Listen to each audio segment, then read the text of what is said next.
සිය ගණන් ජීවිත අහිමි කරමින් බදුල්ල දිස්ත්‍රික්කයේ නායයන් රසක් වාර්තා වෙද්දී වැලිමඩ මස්පැන්න නගරයත් සම්පූර්ණයෙන් පස් කඳු වලින් වැසී ගියා. නගරවාසීන්ව නගරයටම කොටු කළ එම ඛේදනීය දිනේ ජීවිත රැසක් 99න් බේරුණේ ප්‍රදේශවාසීකුගේ අවධානය සහ සුරතල් සුරුකෙකුගේ ඉව හේතුවෙන්. තාමත් පස් ගොඩක් වී ඇති මස්පන්න නගරයේ අද තත්ත්වය සොයා බැලීමට හිරු ප්‍රවෘත්ති කණ්ඩායම එම ප්‍රදේශයට ළඟා වුණා. මේ වැලිමඩ මස්පන්න නගරය මීට පෙර දක්නට ලැබුණු ආකාරයයි. පැවති අධික වර්ෂාවත් සමග පසුගිය 26 වෙනිදා සවස් කාලයේදී මස්පන්න බස් නැවතුම්පළට ඉහළින් පිහිටි මේ කන්ද නායකයේ නගරයේ ඉරණම මුළුමනින්ම වෙනස් කරමින් මේව දකින්නේ මස්පන්න බස් නැවතුම්පළට ඉහළින් පිහිටි අක්කර 3ක පමණ වපසරයකින් යුත් ඒ බස් කන්ද නායාවෙන් මස්පන්න නගරයට සිදු වූ ආපදාවේ තරමයි.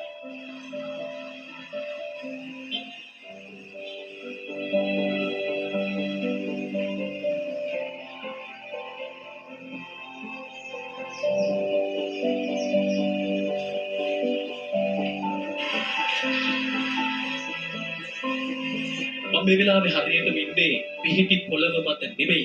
මම මේ වෙලාවේ හරියටම ඉන්නේ වැලිමඩ මස්පැන්න පෞද්ගලික බස් රථයක් මත. ඔබට මම මේ ඉන්න ප්‍රදේශය දිහා බැලුවම පේනවා ඇති මොනතරම් පස්කන්දක් මේ මස්පැන්න බස් නැවතුම්පළ යට කරලා තියෙනවද කියලා. පසුගිය 26 වෙනිදා රාත්‍රියේ මස්පැන්න කන්ද මේ විදිහට නායෑමට ලක් වුණා.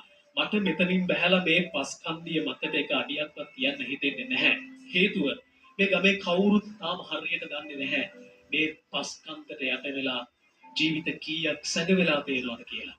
නායයන් සැලවීමත් සමග ක්‍රියාත්මක වී මස්පන්න නගරයේ ආශ්‍රිත පවුල් 30ක් පමණ බේරාගත් මස්පන්න ග්‍රාමයේ ජීවත් වුණ ටී.එෆ්. තෙන්නකුන් මහතා ඉන්නේ. හන්දෑ 6:50ට 7ට වගේ මගේ අර බල්ලෙක් ඉන්නවා. වැස්සුලා ෂෑහින කෑ ගැව්වා. ඊට පස්සේ තමයි මම එළියට ආවේ. මම ඔතෙන් ඇවිල්ලා ටෝච් එක ගාලා බලනවා රතන ඉස්සර කන්ද පල්ලෙහාට එනවා. මේ නාය සක්‍රියලා විනාඩි 15ක් ගියන මෙතෙන් එනවා. මම ඊට පස්සේ අතන ඉඳලා කෑ ගහලා කිව්වා නාය එනවා අපි දුවමු කියලා මේ පැත්තට අපි ඔක්කොම ටික දිව්වා. ඒ බල්ලා නොහින්දින් නම් අද ජීවිත 20ක් විතර නැති වෙනවා.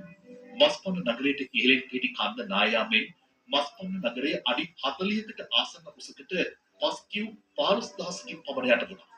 වැලිමඩ මස්පන්න ප්‍රධාන මාර්ගය සම්පූර්ණයෙන්ම අවහිර වීමෙන් මස්පන්න ප්‍රදේශීය ජනතාව වැලිමඩට හෝ මහනුවරට යාගත නොහැකිව කොටු වී සිටිනවා. විදුලිය දවස් 12කින් ගියා. දැනට කිලෝමීටර් 10ක් විතර දුරට ගිහිල්ලා තමයි බස් එකකට යන්නේ. ඉතින් අපි තාමත් බලාගෙන ඉන්නවා අදෙයි හෙටෙයි කියලා. නමුත් තාම මෙතෙන් ඇවිල්ලා නැහැ. විශේෂයෙන්ම මෙතන ව්‍යාපාරික ස්ථාන 15ක් විතර තියෙනවා. ඒවා සම්පූර්ණයෙන් යට වෙලා ඒගොල්ලන්ගේ ව්‍යාපාර කටයුතු සම්පූර්ණයෙන් අඩපණ වෙලා. කිලෝමීටර් මෙතෙන් 13ක් තියෙනවා. මේ පැත්තට ගිය වලපනේ යන්න ඕනේ. ඒ වලපනේ යන්න පාරවල් නැහැ. ඒකට ගියත් 13ක් තියෙනවා. අර පාර යන්තම් හරි හදාගත්තකින් දැන් ඔය පොඩ්ඩක් ලෙඩෙක් හරි අරගෙන යනවා. ඒ අරගෙන යනකොට අමාරු ලෙඩෙක් හිටියොත් අර වැලිමඩ ඉස්තාලට යනකොට අනිවාර්යෙන් නැරෙනවා. මේ බස් එකේ තිබුණ මේ කඩේ අර අතන කෙලවරේ ඒ කෙලවරේ තිබුණ බස් එක තමයි මෙතන නැවතුනේ. ඒ නැවතුනාගෙන් තමයි මේ තියෙන ලොකු ආපදාවක් බේරුනේ. දැන් මේක ඩෝසර් දෙකක් අද්දා නිකන් හරි තුම්මන් හන්දියට පාර හදලා දෙනවනේ. ඒක තමයි වටිනාම දේ. මේ විවසනේ අපිට තව ඉවර නැහැ. අපේ ප්‍රදේශයේ දිගේ පද්දටම වහිනවා. එතකොට මේ කඳු අර තේන නායවල් මේ ඔක්කොම ඉරි ගිහිල්ලා තියෙන්නේ. එතකොට මේ කියලා තත්ත්වය තවත් තෙගුණ වෙනවා මිසක් අපිට බේරීමක් නැහැ යන්න තැනක් නැහැ. ඉල්ලා හිටින්න බලදාරින්ගේ හැකි ඉක්මනින් පිළිසකර කරලා දෙන්න. මොකද අදිශ්‍යයක් අපි ජීවිත බේරගන්න මේ හරහා ගමන් කරන්න.